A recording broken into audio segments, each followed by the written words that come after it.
সূরা আন-নূর।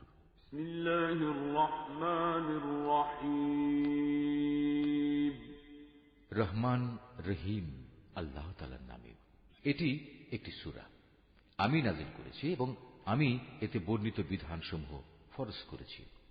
আমি এতে পরিষ্কার করে আমার আয়াতসমূহ নাযিল করেছি, যাতে করে তোমরা এর থেকে শিক্ষা গ্রহণ করতে পারো। এই বিধানসমূহের একটি হচ্ছে ব্যভিচারিণী নারী ও ব্যভিচারী পুরুষ সংক্রান্ত বিধানটি। এদের ব্যাপারে আদেশ হচ্ছে তাদের প্রত্যেককে তোমরা 100টি করে বেত্রাঘাত করবে। আল্লাহর দ্বীনের আদেশ প্রয়োগের ব্যাপারে ওদের প্রতি কোন রকম দয়া যেন তোমাদের মনে না আসে।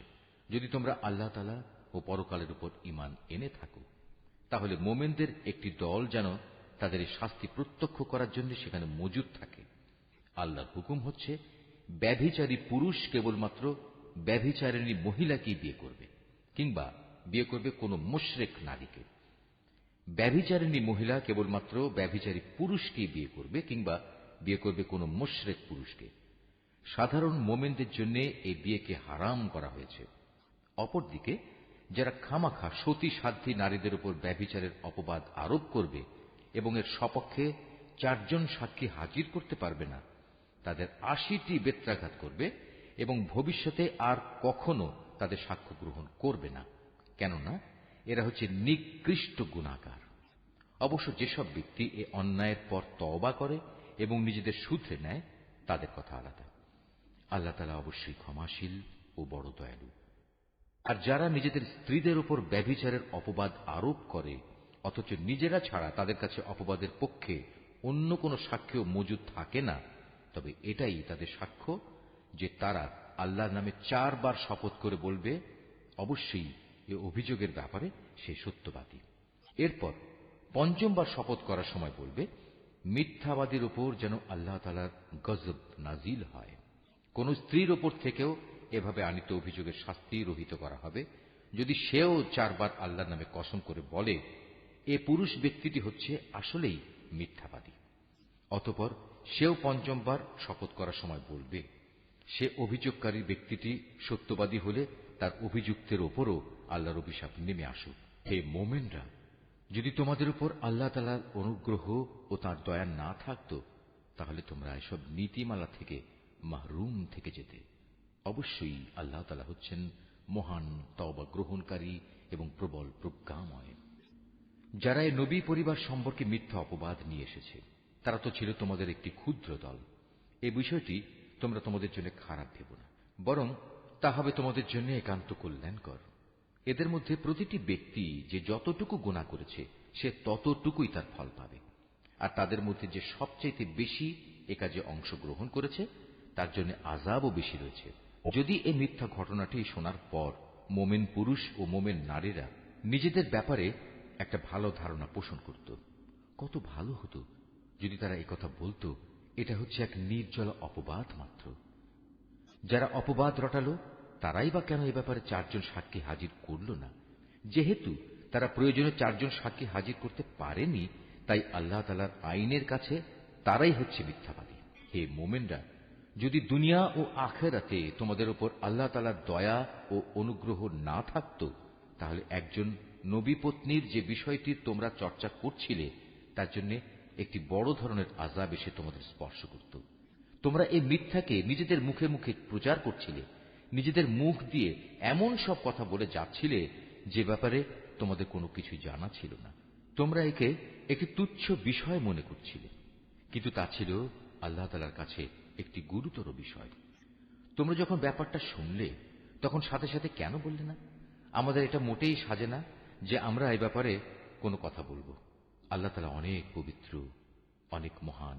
সত্যি এ ছিল এক গুরুতর অপবাদ। আল্লাহ তাআলা তোমাদের উপদেশ দিচ্ছেন, তোমরা যদি সত্যি মোমেন হও তাহলে কখনো এরূপ আচরণের পুনরাবৃত্তি করো না। আল্লাহ তাআলা তাঁর আয়াতসমূহ স্পষ্ট করে তোমাদের সামনে বিবৃত করেন এবং আল্লাহ তাআলা সব কিছু জানেন, তিনি বিজ্ঞ কুশলী। যারা মোমেনদের মাঝে মিছে অপবাদ রটনা করে, অশ্লীলতার প্রসার কামনা করে, তাদের জন্য রয়েছে দুনিয়া ও আখিরাতে মর্মন্তুদ শাস্তি। আল্লাহ তাআলা সব কিছু জানেন, তোমরা কিছুই জানো না। হে মোমেনরা, যদি তোমাদের উপর আল্লাহ তাআলার দয়া ও অনুগ্রহ না থাকত, তাহলে একটা বড় ধরনের বিপর্যয় ঘটে যেত। অবশ্যই আল্লাহ তাআলা বড়ই দয়ালু ও স্নেহপ্রবণ। হে মানুষ, তোমরা যারা ঈমান এনেছ তারা কখনো শয়তানের পদাঙ্ক অনুসরণ করো না। তোমাদের মধ্যে যে কেউই শয়তানের পদাঙ্ক অনুসরণ করে সে যেন জেনে রাখে সে অভিশপ্ত শয়তান তো তাকে অশ্লীলতা ও মন্দ কাজেরই আদেশ দেবে। যদি তোমাদের উপর আল্লাহ তাআলার দয়া ও অনুগ্রহ না থাকত তাহলে তোমাদের মধ্যে কেউই কখনো পাক পবিত্র হতে পারত না।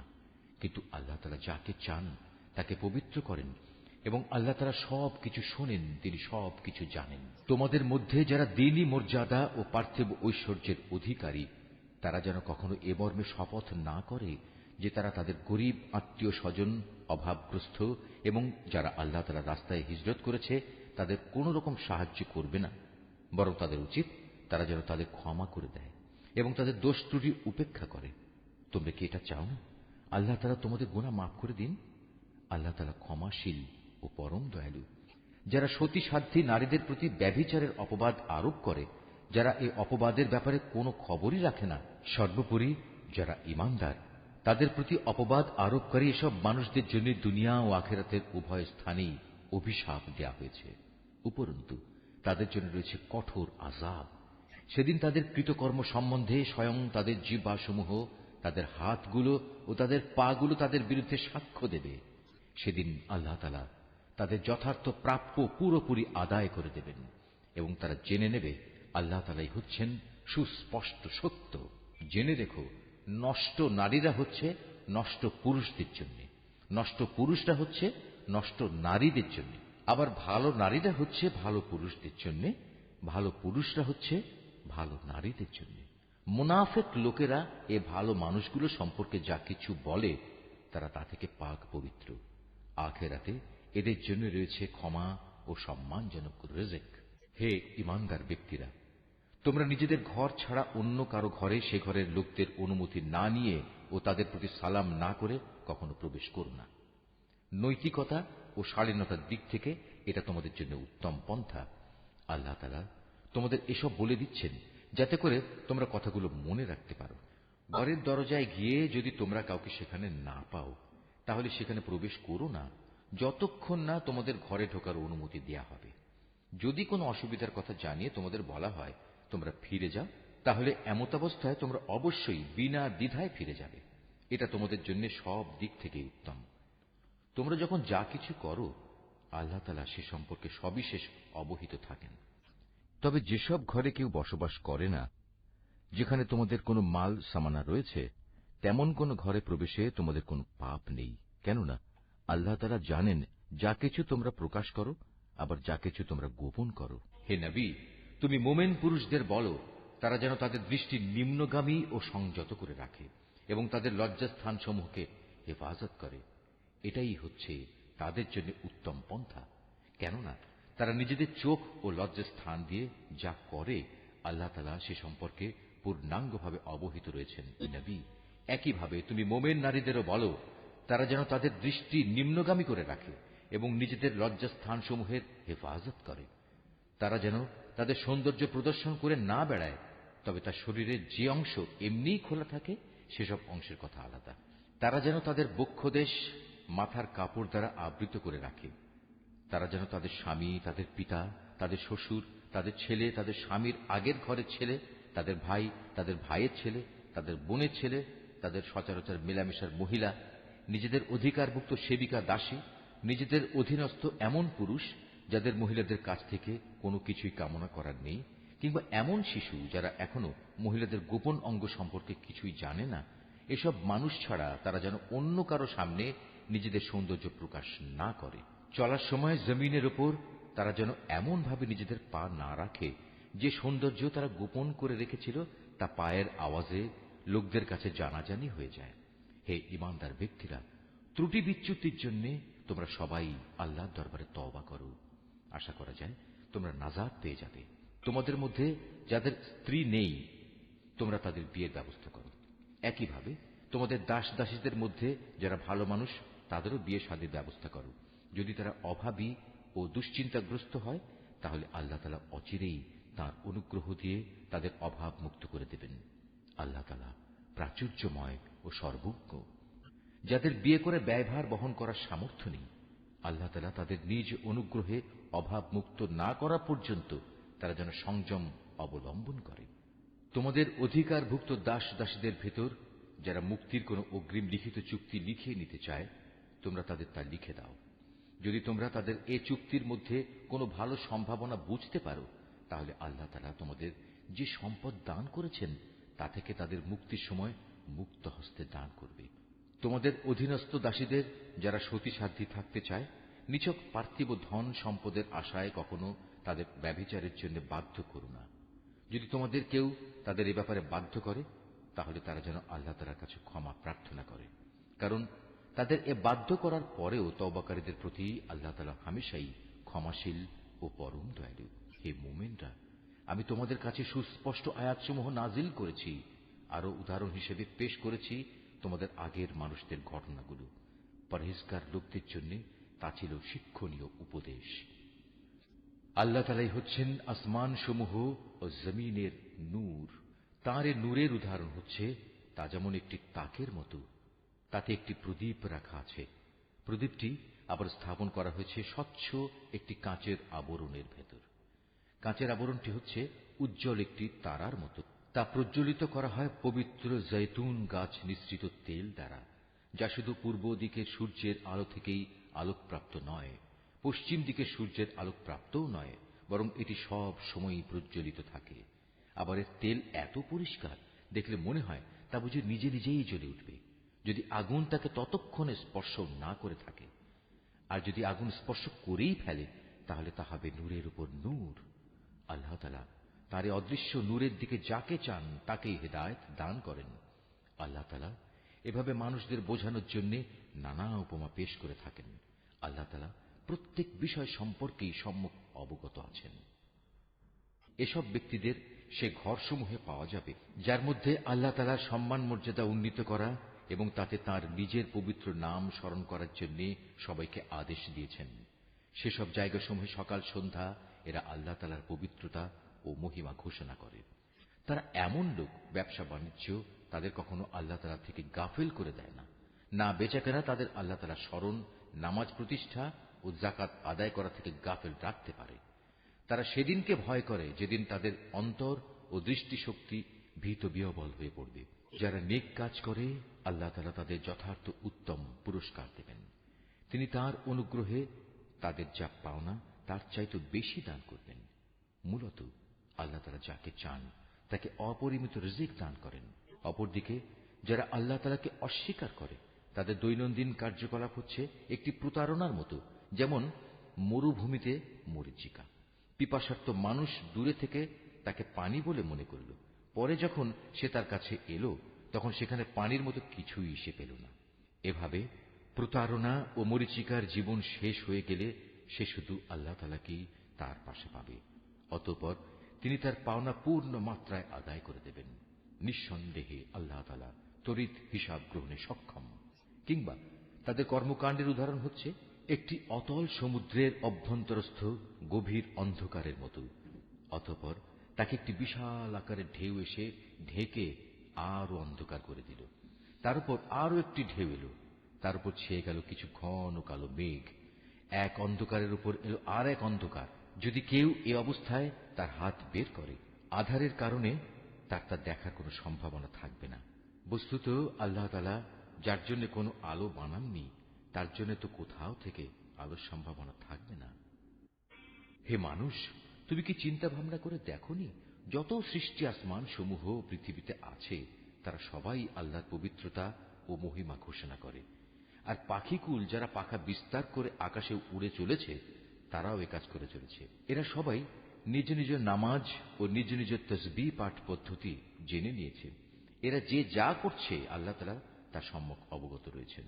মূলত আসমান সমূহ ও জমিনের যাবতীয় সার্বভৌমত্ব একমাত্র আল্লাহরই জন্য। সব কিছুকে তার কাছেই ফিরে যেতে হবে। তুমি কি এও দেখো না, আল্লাহ তাআলাই এ মেঘমালা সঞ্চালিত করেন, অতঃপর তিনি তাকে তার টুকরোগুলোর সাথে জুড়ে দেন। তারপর তাকে স্তরে স্তরে সাজিয়ে রাখেন, পুঞ্জীভূত করেন। অতঃপর এক সময় তুমি মেঘের ভেতর থেকে বৃষ্টির ফোঁটাসমূহ বেরিয়ে আসতে দেখবে। আরো দেখবে আসমানের শিলাস্তর থেকে তিনি শিলা বর্ষণ করেন এবং যার উপর চান তার উপরই তা বর্ষণ করেন। আবার যাকে চান তাকে তিনি তার আঘাত থেকে অব্যাহতিও দেন। মেঘের বিদ্যুৎ ঝলক চোখে ধাঁধা লাগিয়ে দেয়, মনে হয় তা বুঝি দৃষ্টিশক্তিকে এক্ষুনি নিষ্প্রভ করে দিয়ে যাবে। আল্লাহ তাআলাই রাত ও দিনের পরিবর্তন ঘটান। অবশ্যই অন্তর্দৃষ্টি সম্পন্ন মানুষদের জন্য এর মাঝে আল্লাহ তাআলার কুদরতের অনেক শিক্ষা রয়েছে। আল্লাহ তাআলা বিচরণশীল প্রতিটি জীবকেই পানি থেকে পয়দা করেছেন।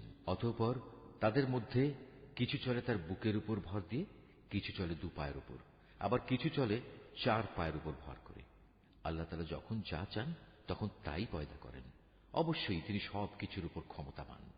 আমি অবশ্যই হেদায়েতের জন্য সুস্পষ্ট আয়াতসমূহ নাজিল করেছি, আর এর মাধ্যমে আল্লাহ তাআলা যাকে চান তাকে সহজ সরল পথে পরিচালিত করেন।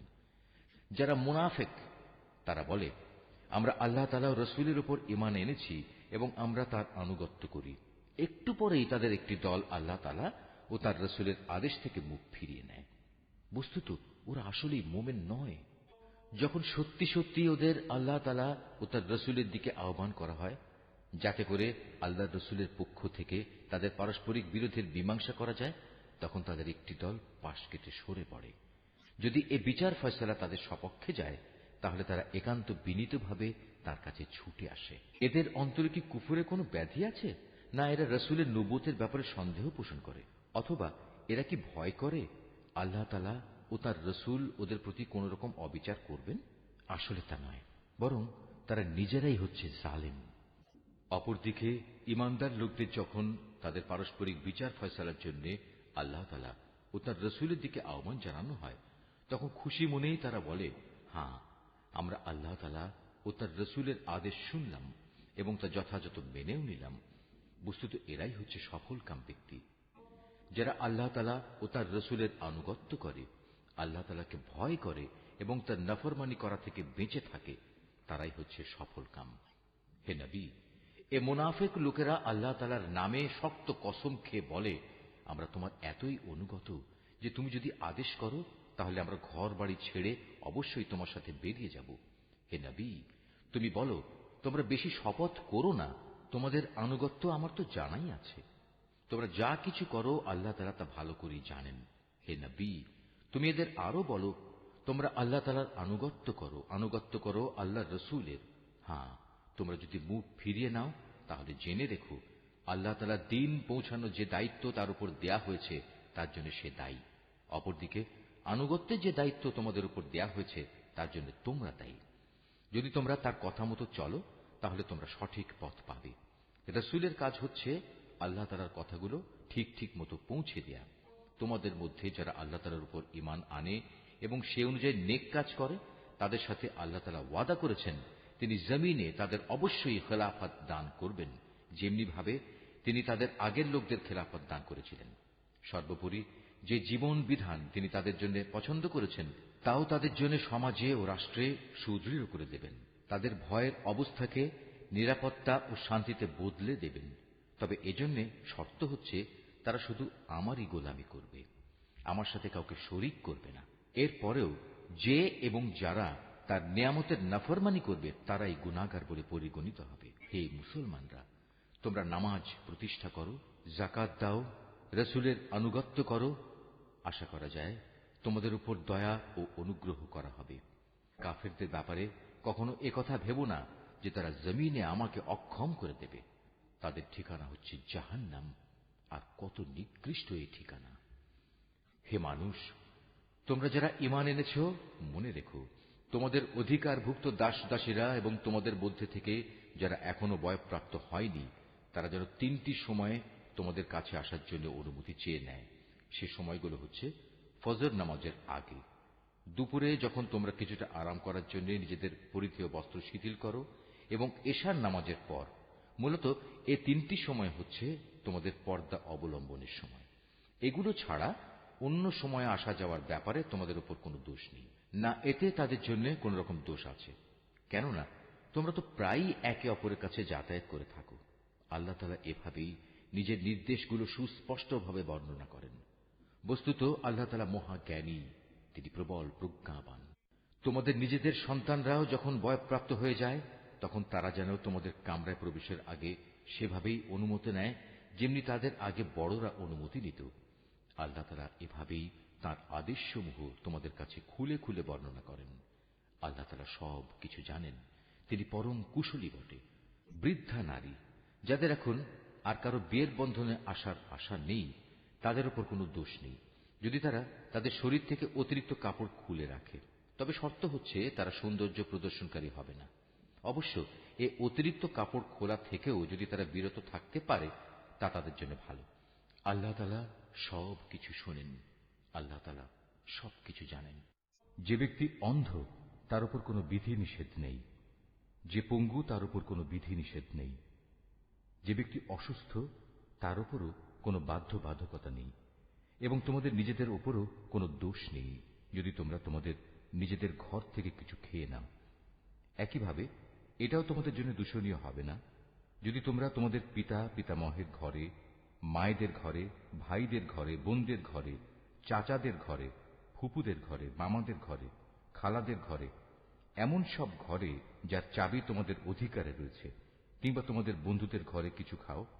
অতঃপর এতেও কোনো দোষ নেই যে এসব জায়গায় তোমরা সবাই একত্রে খাবে কিংবা আলাদা আলাদা খাবে। তবে যখনই এসব ঘরে প্রবেশ করবে তখন একে অপরের প্রতি সালাম করবে। এটা হচ্ছে আল্লাহর কাছ থেকে তাঁরই নির্ধারিত কল্যাণময় এক পবিত্র অভিবাদন। এভাবেই আল্লাহ তাআলা তোমাদের জন্য তাঁর আয়াতসমূহ বিশদভাবে বর্ণনা করেন যাতে করে তোমরা বুঝতে পারো। খাঁটি ইমানদার ব্যক্তি তো হচ্ছে তারা যারা আল্লাহ তাআলা ও তার রসুলের উপর ঈমান আনে।